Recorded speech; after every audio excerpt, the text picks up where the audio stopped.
জয়ের পায় তারা করছে।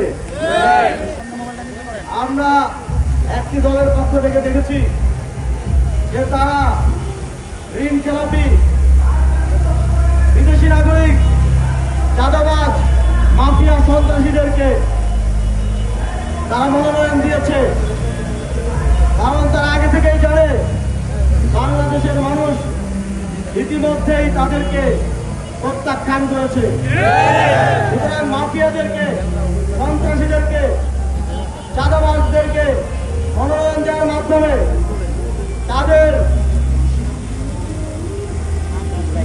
তাদের অসৎ শক্তিকে ব্যবহারের মাধ্যমে ভোট চুরি করে, কেন্দ্র দখল করে নির্বাচনের জয়ের পায় তারা করছে।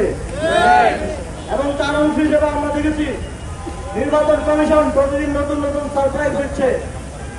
গতকালকে সারপ্রাইজ দিল 400 গজের মধ্যে মোবাইল নেওয়া যাবে না, যাতে কেন্দ্র দখল করে ভোট কাটা যায়। আজকে আমাদের ঐক্যবদ্ধ চাপের মুখে তারা সেই সিদ্ধান্ত থেকে সরে এসেছে।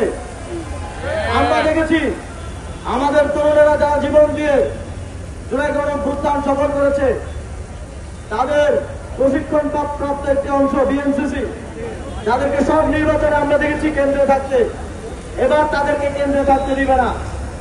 আজকে আমরা একটু আগে নির্বাচন কমিশনে বলে এসেছি, অবশ্যই আমার বিএনসিসির ভাইদেরকে কেন্দ্রে দায়িত্ব পালন করতে দিতে হবে।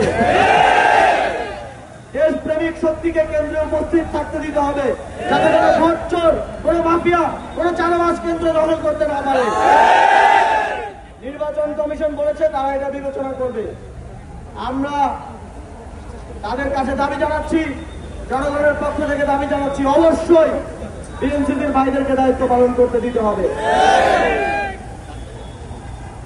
এবং 11 দলীয় জোটের সকল নেতাকর্মীকে 12 তারিখ প্রস্তুত থাকতে হবে।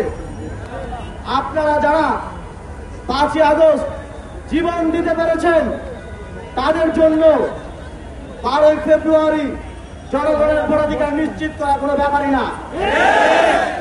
আপনারা যারা রক্ত দিয়েছেন, আমার ভাইয়েরা হাত হারিয়েছে, পা হারিয়েছে, চোখ হারিয়েছে, কিন্তু বাংলাদেশকে শেখ হাসিনার মাফিয়া তন্ত্র ফ্যাসিবাদ থেকে মুক্ত করেছে।